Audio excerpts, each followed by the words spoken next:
আসসালামু আলাইকুম ভিউয়ার্স। চারিদিকে কিন্তু শীত শুরু হয়ে গেছে আর পিঠা খাওয়ারও কিন্তু ধুম পড়ে গেছে। তাই আজকে আমি শীতের একটি পিঠা তৈরি করে নেব। আজকে তৈরি করব নোয়াখালীর বিখ্যাত খোলাজা পিঠা বা খোলা জালি পিঠা। এটা কিন্তু বরিশাল এলাকায় তৈরি করে, সেটাকে বলে চটা পিঠা। তার জন্য আমি নিয়ে নিলাম এখানে 2.5 কাপ পরিমাণে শুকনো চালের গুঁড়া। আপনারা চাইলে এখানে কিন্তু ফ্রেশ চালের গুঁড়াটাও ইউজ করতে পারেন, সেক্ষেত্রে পানি কম বেশি লাগতে পারে। আমি এখানে স্বাদমতো লবণ দিয়ে দিলাম, আরও দিয়ে দিব এখানে উষ্ণ গরম পানি। কারণ এই গোলাটা গরম পানি দিয়েই গোলাতে হয়। অল্প অল্প পানি দিয়ে গোলাটা তৈরি করে নিতে হবে। বেশি পানি কিন্তু একসঙ্গে দিয়ে দেওয়া যাবে না, তাহলে এটা পাতলা হয়ে যেতে পারে, সেক্ষেত্রে পিঠাটা নষ্ট হয়ে যেতে পারে। তাই অল্প অল্প পানি দিয়ে সুন্দরভাবে গোলাটা তৈরি করে নিতে হবে। আমি এখানে আরও একটু পানি দিয়ে দিচ্ছি, দিয়ে এরকম কষলে কষলে ভালোভাবে মিক্স করে নিচ্ছি সবকিছু।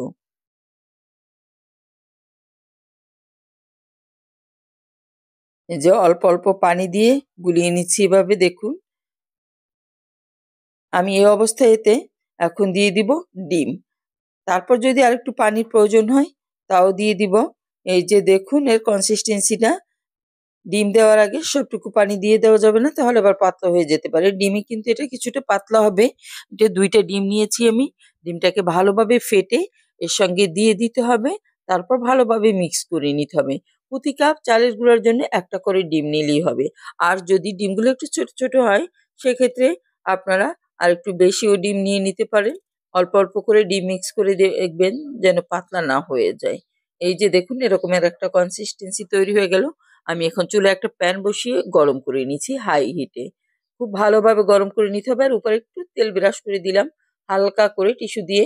এখন আমি যে গোলাটা তৈরি করেছিলাম তা দিয়ে 1 চামচ পরিমাণে দিয়ে দিলাম। দিয়ে একটু ঘুরিয়ে নিতে হবে।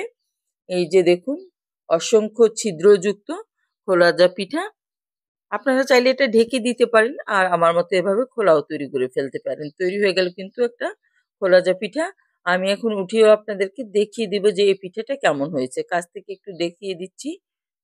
এই যে দেখুন এর উপরের দিকটা, নিচের দিকটাও আমি একটু ঘুরিয়ে দেখিয়ে দেব যে এর নিচের দিকটা কেমন হয়েছে। এই যে দেখুন কাছ থেকে দেখিয়ে দিলাম। আমি আরো একটা পিঠা একইভাবে তৈরি করে নিচ্ছি। আমি সবগুলো পিঠেই এভাবে তৈরি করে নিব। এই যে এটাও কিন্তু আমি ঢাকিনি, এভাবে তৈরি করে নিলাম।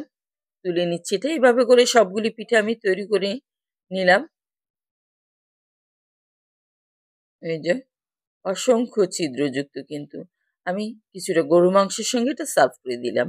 আপনারা এটা গরু মাংস কিংবা হাঁসের মাংস যে কোনো ধরনের মাংসের সঙ্গেই কিন্তু এটা খুবই ভালো লাগে। তো তৈরি হয়ে গেল আমার অসংখ্য ছিদ্রযুক্ত খোলা জালি পিঠা। আশা করি আজকের রেসিপিটা আপনাদের কাছে অনেক বেশি ভালো লেগেছে। আর ভালো লাগলে বেশি বেশি শেয়ার করে দিবেন। সবাই অনেক বেশি ভালো থাকবেন। আল্লাহ হাফেজ।